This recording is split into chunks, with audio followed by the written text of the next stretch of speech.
I met my younger self for coffee today.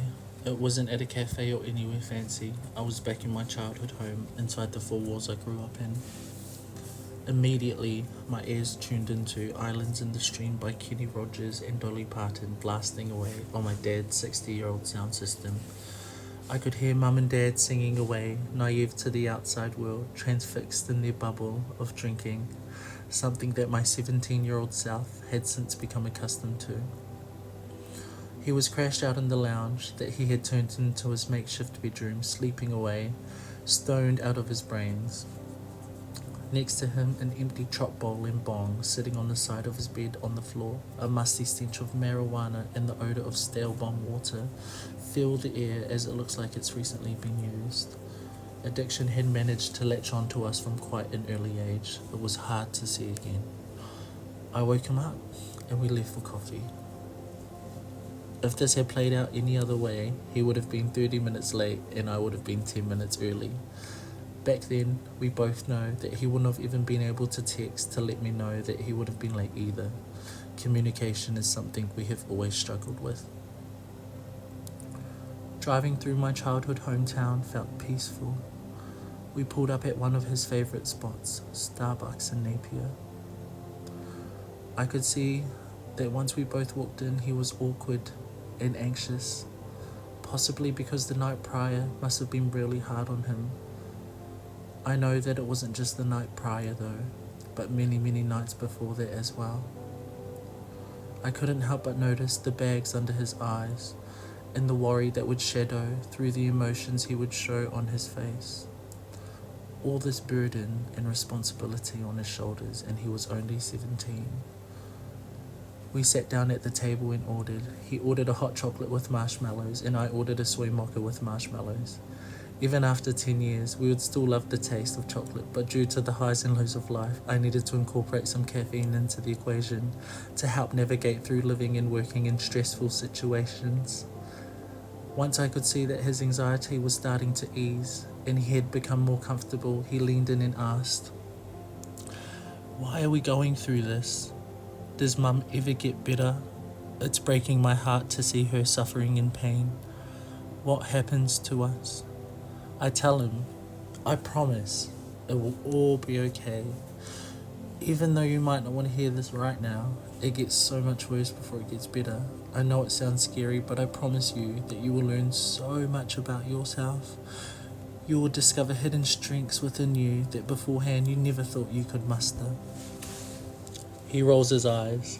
My soul could resonate with him in that moment as I understood the multiple attempts he had tried to make at that point in his life. I continue. Life might break you down to the point that you want to give up, but I promise that if you just keep going, everything will work out. You will have peace. You'll find yourself in rooms that you didn't even think possible. You'll meet with people who will do nothing but lift you up and love you more than you can ever know. I promise that despite the struggles you're about to endure, you will come out better and stronger. Instantly, I could see my words fly right over his head. He looked off into the distance, lost in thought, something I still tend to do today. He asks me if Mum passes away. I look towards the ocean, the expanse and depths of Tangaroa reminding me of how small we truly are. The silence following his question confirms what he knew would be inevitable anyway, all without an exchange of word. He notices the scars on my right arm and reaches out to touch them. I'm healed now to let this moment happen. As we lock eyes, a fleeting glimpse of the 10 years I had just traversed through are translated through the intimate knowing shared between us. Moments pass and he asks if I still sing. I smiled and said yes. I told him that I'm studying music and working on a professional debut. I tell him that we are at this pivotal moment in life because right now, he hasn't given up. I could see tears starting to well up in the corners of his eyes. A wave of nerves and emotion wash over me as I understand the short encounter between older and younger selves is almost about to end. My soy mocha is almost empty as well, which means this conversation is almost about to draw to an end shortly, and the energy of departure begins to find its way to our present moment. We sit across the table from each other one last time. He looks at me with hope in his eyes now, yet the worry still present in his face. But I could tell he understood how important it is to keep going, seeing that I now live in the exact energy and freedom that he had so long been wishing for. Before saying goodbye, he asked me, do we ever find true love, with a desire to not be alone anymore burning in his eyes? I tell him that we are destined to be married this year to the love of my life.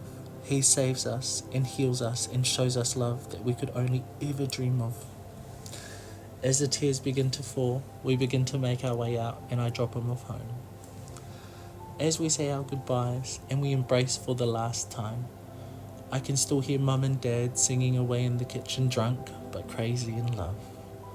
I drive away, tears in my eyes, knowing that he will be okay.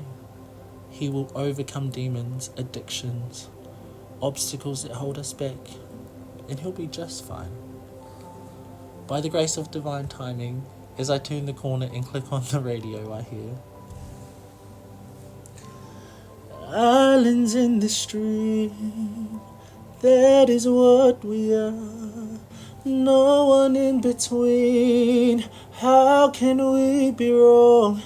Sail away with me to another world, and we rely on each other. Oh, from one lover to another. Oh.